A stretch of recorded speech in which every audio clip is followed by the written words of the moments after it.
Well, hello there, folks. ChickenMan here, coming to you from my cozy little prayer coop. Isn't it a beautiful morning? The sun's just peeking over the hills, painting everything in gold. A morning like this, rooster think.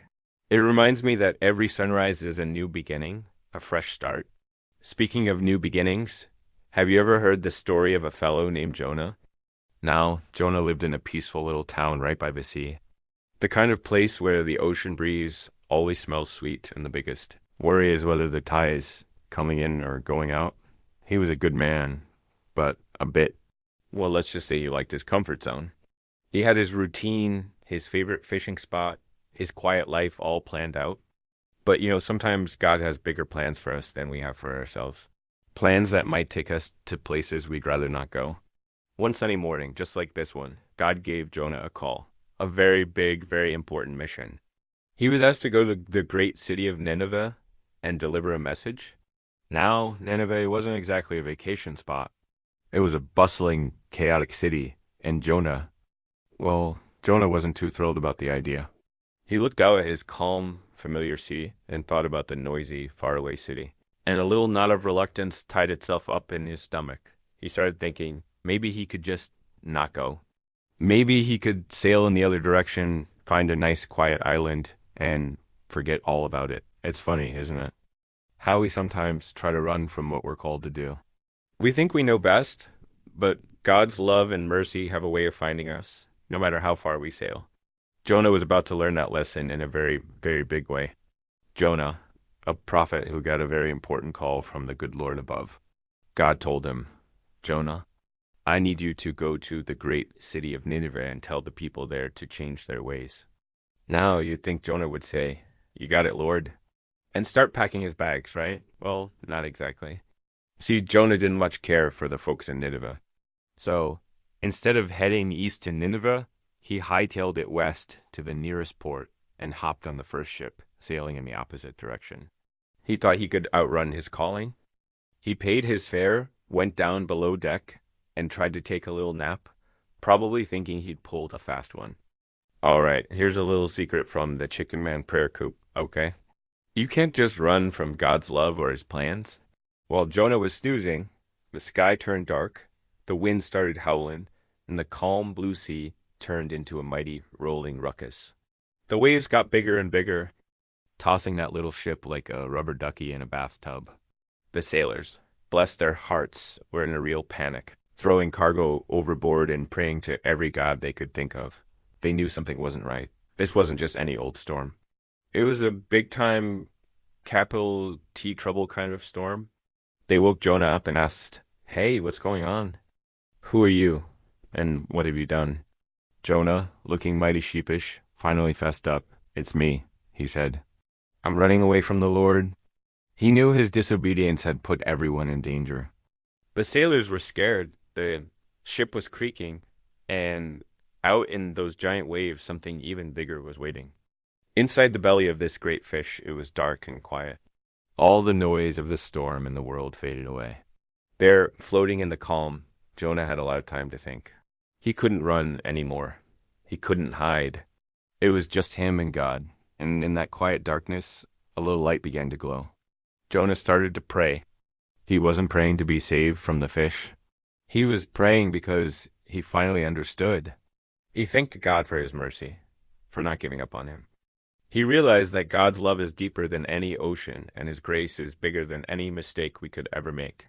He promised that this time he would listen. This time he would obey. And you know what?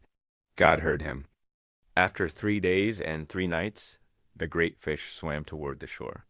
It opened its mouth, and with a gentle whoosh, it set Jonah right back on dry land. A little damp, a little humbled, but ready to finally go to Nineveh. You see, sometimes we get sent into the deep, not for punishment, but for preparation. In our darkest, quietest moments, that's where we can finally hear the voice we've been running from. It's a reminder that no matter how far we roam, we are never, ever out of God's reach. Thanks for stopping by the ChickenMan Prayer Coop. Come on back now, you hear? There's more to this story. He was safe, he was a little slimy, but he was given a second chance.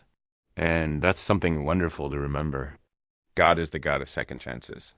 Even when we run, even when we make a mess of things, His grace can find us, wash us clean, and set our feet back on the right path. So, with sand in his sandals and a new mission in his heart, Jonah got up and started walking. This time, he headed straight for Nineveh. It was a huge city, a 3-day journey just to walk across it. The buildings were tall, the streets were bustling, and the people, well, let's just say they weren't known for being the nicest folks. Jonah took a deep breath and began to shout the message God gave him. In 40 days, Nineveh will be overturned. He walked and he preached, and a funny thing happened. The people listened. From the poorest servant to the mighty king himself, they heard Jonah's warning. They believed God's message. The king of Nineveh got off his throne, took off his royal robes, and put on sackcloth. He sat in ashes, a sign of true repentance. He even made a rule that everyone in the city, from the people right down to the animals, had to fast and pray. Imagine that. A whole city turning back to God. They called out to him, promising to leave their wicked ways behind. And God, in his great and endless compassion, saw their changed hearts. He saw that they were truly sorry, and he showed them mercy. He did not bring the destruction he had warned about. Because our God is a loving God, slow to anger and abounding in steadfast love, he delights in mercy, not in judgment. It's a beautiful thing, isn't it? A whole city saved by grace. But, someone wasn't happy about all this mercy. Can you guess who? Yep, it was Jonah. He stomped out of the city and pouted. He said to God, "I knew you would do this. That's why I ran away in the first place. You're too gracious, too merciful. Can you believe it?" He was angry that God had shown compassion, so he sat on a hill, hoping to see some fireworks anyway. God, being a patient teacher, caused a plant to grow up over Jonah, giving him some nice cool shade. Jonah was happy about that plant. But the next day, God sent a worm to eat the plant, and it withered away. Then a hot wind blew, the sun beat down, and Jonah was miserable again. He even wished he were dead, all over a plant. Then God spoke to him gently. He said, "Jonah, you're upset about a plant you didn't even grow. Shouldn't I be concerned about the great city of Nineveh, with more than 120,000 people who don't know their right hand from their left, not to mention all their animals?" And that's the heart of it all, my friends. God's love is bigger than our understanding. It reaches out to everyone, even those we think don't deserve it. He loves the prophet, and he loves the people of Nineveh. He loves you, and he loves me. His mercy is a gift for all who will receive it. Thank you for stopping by the Prayer Coop today. Remember to be kind, to be merciful, and to always be ready for a second chance.